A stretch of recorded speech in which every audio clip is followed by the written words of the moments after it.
اب میں بڑا امپورٹنٹ سوال کرنے جا رہا ہوں. جس طرح آپ نے ابھی تذکرہ کیا کہ یہ کسی ایک طبقے، کسی ایک گروہ کی ذمہ داری نہیں ہے، یہ امت مسلمہ کا معاملہ ہے.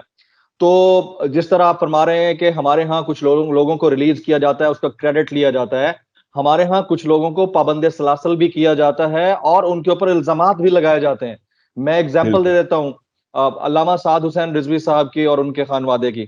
اور وہ ایک جماعت کے امیر ہیں، اس کے باوجود کہ وہ الیکشن میں حصہ لیتے ہیں، الیکشن کمیشن کی جانب سے ان کے لوگوں کو ابھی تک ان اتھینٹیکیٹ نہیں کیا گیا، لیکن اس کے باوجود وہ حصہ لیتے ہیں.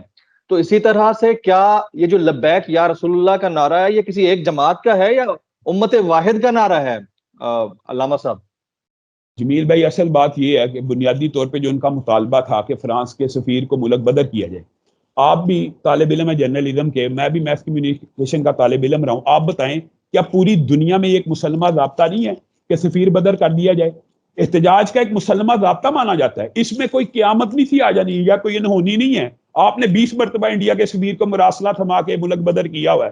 اگر آپ ایک مرتبہ فرانس کے سفیر کو ملک بدر کر لیتے اور آپ نے جب معاہدہ کیا، آپ نے ایک جماعت کے ساتھ یا تو معاہدہ نہ کرتے، معاہدہ کر لیا فرانسیسی سفیر کو ملک بدر کیا جائے گا. اور یہ اکیلا تحریک لبیک کا مطالبہ نہیں، یہ پورے پاکستان کے مسلمانوں کی بات تھی کہ ٹھیک ہے یار کچھ تو احتجاج ہو. مراسلہ تھما کے وہ چلا جائے، نیا آ جاتا ہے، اس کی جگہ کوئی اور آ جاتے ہیں.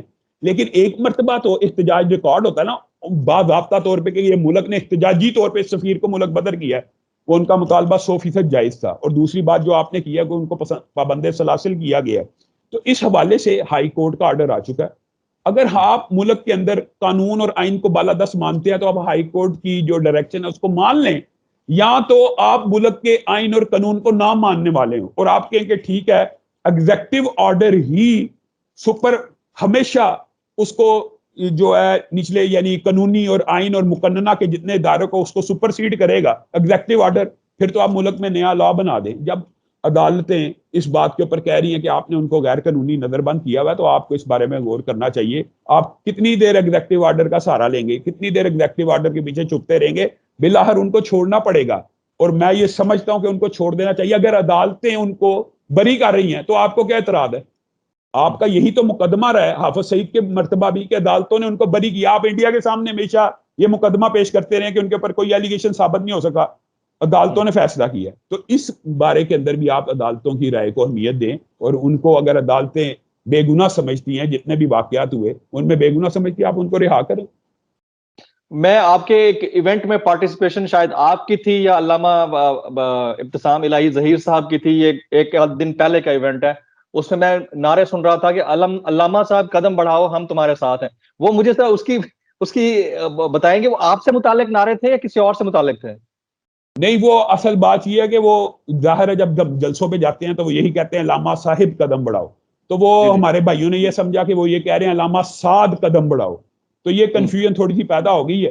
لیکن اصل بات یہ ہے جو ان کی بات ہے فرانسیسی سفیر کو بدر کرنے والی، ہم ساری دینی جماعتیں اس میں ایک آواز رکھتی ہیں کہ فرانسیسی سفیر کو بدر کرنا یہ جائز مطالبہ ہے. جمیل بھائی، اس میں کوئی قیامت خیز بات نہیں ہے. یہ ایک احتجاج کا مسلمہ ضابطہ پوری دنیا میں سمجھا جاتا ہے سفیر کو بدر کرنا.